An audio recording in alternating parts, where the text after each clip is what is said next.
Salut, je m'appelle Francis. Aujourd'hui, on se plonge dans la tête d'une personne immigrante pour tenter de comprendre les défis auxquels sont confrontés les gens qui choisissent de s'installer dans un nouvel environnement. Bienvenue à Je migre en région. Y'all feel it? Oh.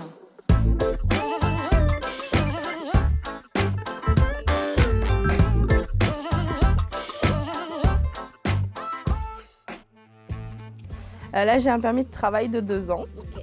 Mais par contre, voilà, j'ai décidé il y a peu de temps de rester.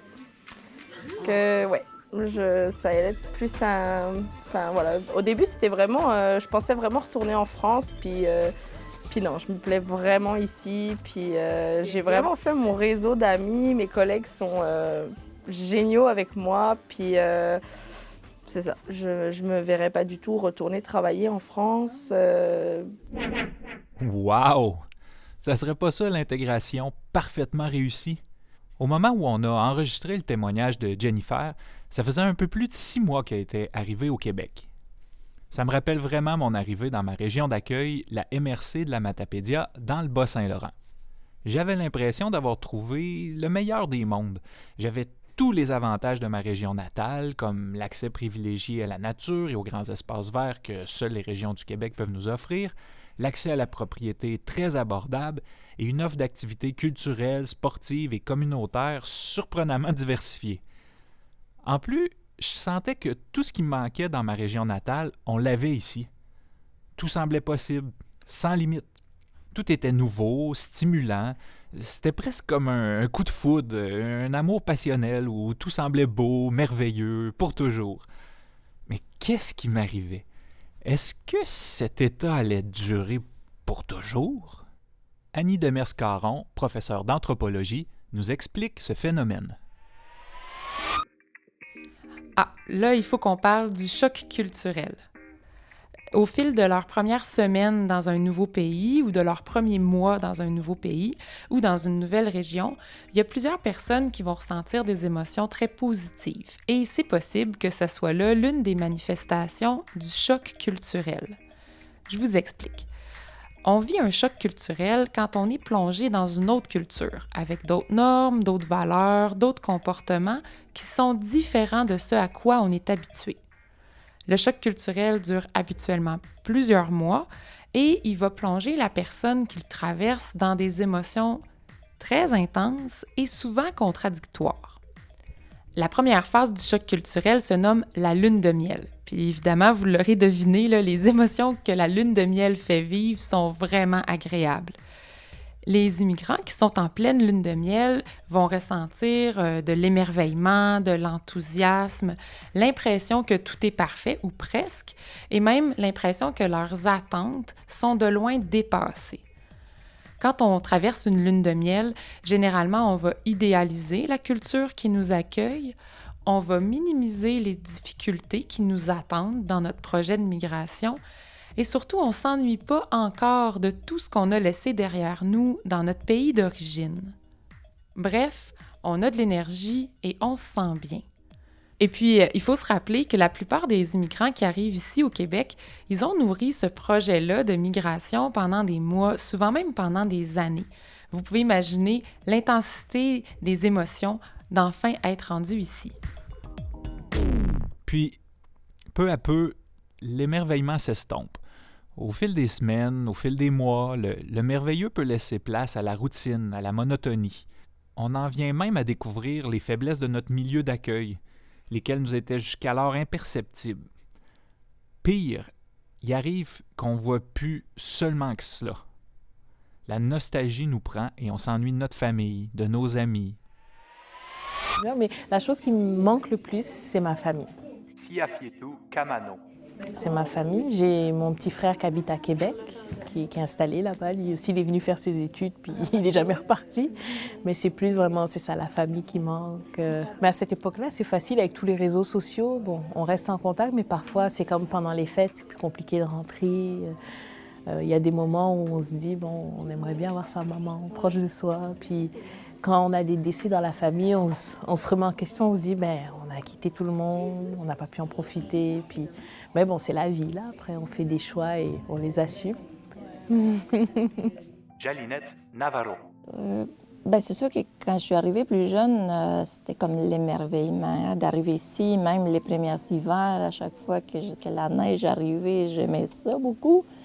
Mais des fois, qu'est-ce qui est plus difficile? Bien, justement, quand les périodes de Noël arrivent, puis que la plupart de la famille est loin, c'est là qu'on se sent plus nostalgique, là. Oui. Rachid Anis. Qu'est-ce qui vous manque le plus de votre pays? Ah, les amis. Les amis? Oui, le social. On est tous mélangés comme une salade, mais c'est ça. Me réveiller à 3 heures du matin, aller prendre un café avec les amis. À 3 heures du matin? Oui. Ah oui? Oui, madame, sans aucun problème, là. Okay. C'est ça. Et la vie est belle. Okay. Mais j'ai réussi à faire des amis ici marocains, mais ils ne sont pas repartis aussi. Oui, c'est ce sacrifice à faire quelque part. Parfois, on se sent comme dans un exil volontaire. Ça, c'est sûr. Oui.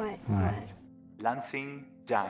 Mais je te dirais pas chaque jour c'est facile non plus parce que, mettons par exemple Noël, la fête, habituellement on ne reste pas ici. Parce que c'est la période où chaque membre de famille se retrouve avec la famille. Donc là, on se sent d'habitude, quand on a des fins de semaine, on passe souvent avec les amis. Les amis se trouvent avec la famille. Donc nous, on n'en a pas de famille. Donc nous, on a comme habitude d'aller se promener à Montréal ou quelques voyages dans le sud ou rentrer en Chine. Donc ça nous permet de ne pas se sentir toute seule, mettons. Ouais, il y a quand même ce côté-là à gérer, là.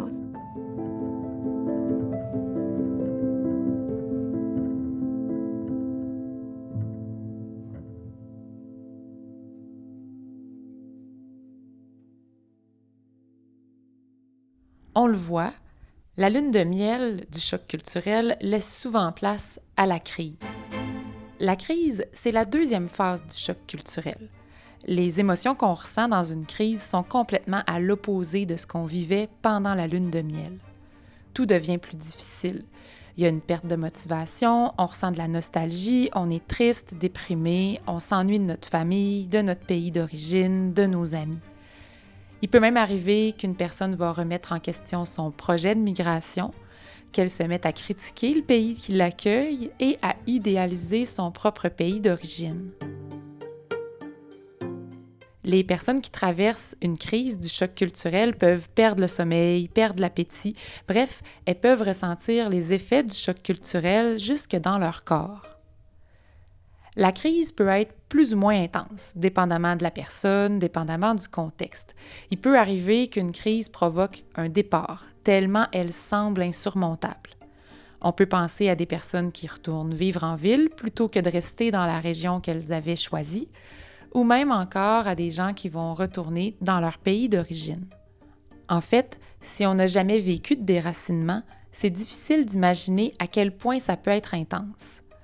J'ajouterais que c'est probablement plus difficile de vivre une crise du choc culturel quand on habite en région, parce qu'en région, il y a moins de nos compatriotes ou même moins d'autres personnes immigrantes qui peuvent nous épauler. Il faut être réaliste. Ça peut prendre des années avant de pouvoir sentir qu'on appartient à un nouveau tissu social, à une nouvelle communauté et qu'on a tous les repères pour s'y sentir bien. Quand on est en pleine crise du choc culturel, il faut se rappeler d'être patient. Il faut être courageux aussi, surtout que les parcours de migration, en région ou en ville, peu importe, sont souvent parsemés de défis et d'embûches auxquels les gens ne s'attendaient pas nécessairement.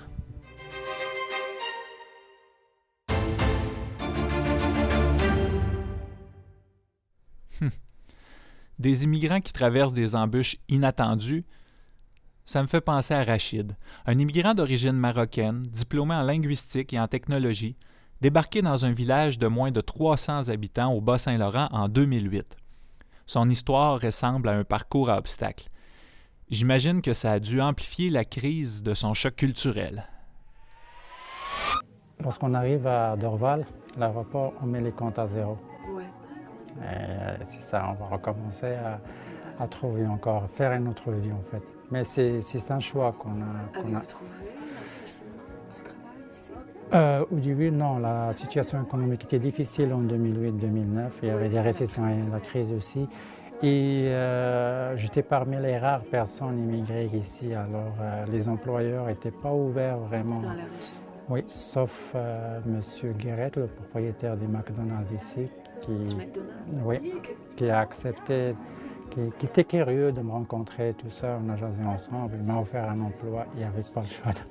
C'est ça, j'ai commencé à McDonald's et aussi j'ai travaillé comme assistant dentaire dans les 2 cabinets. C'est une expérience que j'ai ajoutée à mon CV, une chose que je n'ai jamais faite.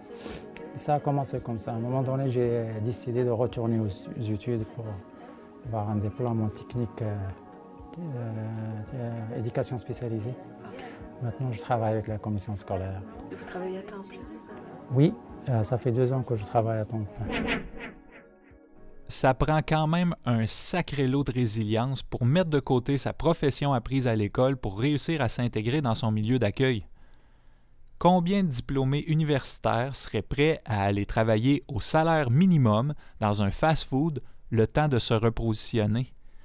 Combien iraient jusqu'à effectuer un retour aux études et compléter un deck technique pour s'ouvrir de nouvelles portes?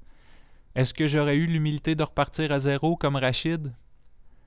En y repensant, j'ai aussi eu à explorer des nouvelles avenues avant de trouver ma place en région.